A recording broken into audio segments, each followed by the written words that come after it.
See this plane? It's America's Mach 3 super bomber that you never heard about.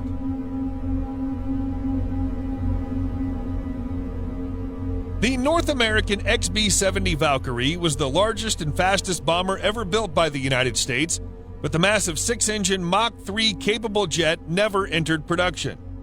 Only one surviving prototype sits in a museum in Dayton, Ohio, even as the Boeing B-52 it was supposed to one day replace continues to soldier on. Named Valkyrie after the female battle spirits of Norse mythology, the bomber was built to penetrate Soviet air defenses in a nuclear war and deliver thermonuclear bombs on targets. The XB-70 was 196 feet long, 31 feet tall at the tail, and had a maximum gross weight of 521,000 pounds. The Valkyrie was fabricated using stainless steel honeycomb sandwich panels and titanium. It was designed to make use of a phenomenon called compression lift, achieved when the shock wave generated by the airplane flying at supersonic speeds supports part of the airplane's weight. This unique characteristic reduced drag and was one of the secrets of the XB-70's performance. The idea behind the XB-70 originated in the 1950s, when it was assumed even greater speeds and altitudes would enable American bombers to survive against Soviet air defenses unmolested on their way to delivering their doomsday payloads.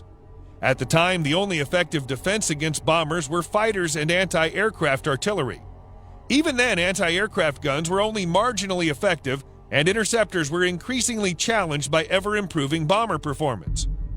But the introduction of the first Soviet surface-to-air missiles in the late 1950s changed that picture dramatically. Suddenly, the XB-70 were much more vulnerable, and even its Mach 3 speeds could not guarantee its survival. To cope with the rising threat of Soviet missiles, the United States Air Force began to fly missions at a lower altitude where the enemy radar would have more trouble tracking its target. But at these lower altitudes, the XB-70 Valkyrie would be much less effective. So much, in fact, that it would not perform better than the B-52, the bomber it was meant to replace. Mission range and fuel economy would also suffer when flying lower. Another nail in the coffin for the XB-70 project was the development of ICBM missiles in the late 1950s.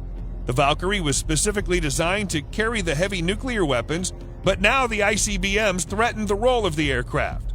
President Eisenhower was not a big believer in the Valkyrie project, as he saw no real need for the aircraft. His main points against it were the same as the above-mentioned ones. Rockets and missiles were a threat, and ICBMs were a cheaper, more effective way of doing the same thing, he said. He also pointed out that the aircraft, that was still in development, would be obsolete by the time it was ready for full-scale manufacturing. Technology would simply have caught up to the Valkyrie. The Eisenhower administration cut the project to a single prototype. Kennedy, however, endorsed the XB-70, and it actually became part of his election campaign to do so. But at the time he became president, the XB-70 Valkyrie project had already cost equal to almost $7 billion today, a hefty sum for a bomber. So in 1961, he canceled the project. It had become too expensive and unnecessary. Instead, Kennedy changed the XB-70 program to a research project. The Valkyrie was perfect for exploring the effects of supersonic flight and propulsion. North American Aviation completed the first prototype, called AV-1, in May 1964 in Palmdale, California. A second prototype, the AV-2, quickly followed in October the same year. A third prototype was planned but got canceled. In September 1964, the first XB-70 embarked on its first flight. The Valkyrie first went supersonic when it reached Mach 1.1 on the third test flight on October 12, 1964. It first surpassed Mach 3 on October 14, 1965, where the AV-1 reached Mach 3.02 at 70,000 feet. The AV-2 followed its sister's footsteps and became the one to hold the record for the highest speed of the two prototype aircraft.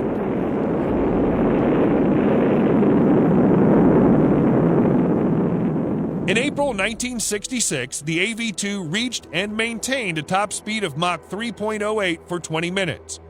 A month later, the AV-2 flew at Mach 3.06 for 32 minutes and covered a distance of 3,900 kilometers, or 2,400 miles, in the 91 minutes flight time. Tragedy struck on June 8, 1966, when the second XB-70 prototype was destroyed in a crash after a mid-air collision with its F-104N chase plane. 2 people were killed and 1 was severely injured during the accident. The loss of the second aircraft, which was much more capable than the first, was a huge setback. Testing, however, continued until February 4, 1969. Ultimately, the first XB-70 logged 83 flights totaling 160 hours and 16 minutes, while the second XB-70 logged 46 flights totaling 92 hours and 22 minutes, according to NASA. The XB-70 Valkyrie last went supersonic in December 1968. In February the following year, the Valkyrie AV-1 took its final flight to the National Museum of the United States Air Force near Dayton, Ohio. It's still on display there. The XB-70 Valkyrie was indeed ahead of its time.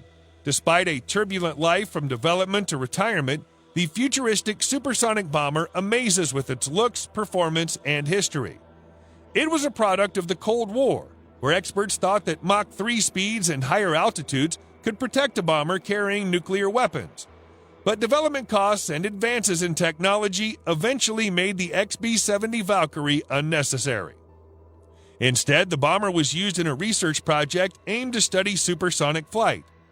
The Valkyrie generated valuable insights about supersonic flight, insights that were later used in other military aircraft. The crash in 1966 became a darker chapter in the history of the aircraft, but the remaining Valkyrie continued its work in research and eventually went on display in 1969 in a museum in Ohio. The XB-70, while a technological wonder at the time, was the wrong plane for the wrong time.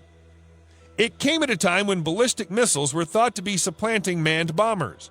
Moreover, it was being developed at a time when it was increasingly apparent that high speed and high altitude were not sufficient protection against surface-to-air missiles or the next generation of Soviet fighters. Though its intended role as a strategic bomber was unsuccessful, the Valkyrie project contributed to later projects like the B-1B Lancer bomber, the SR-71 Blackbird spy plane, and other projects. More's the pity. It would likely have been the fastest bomber ever.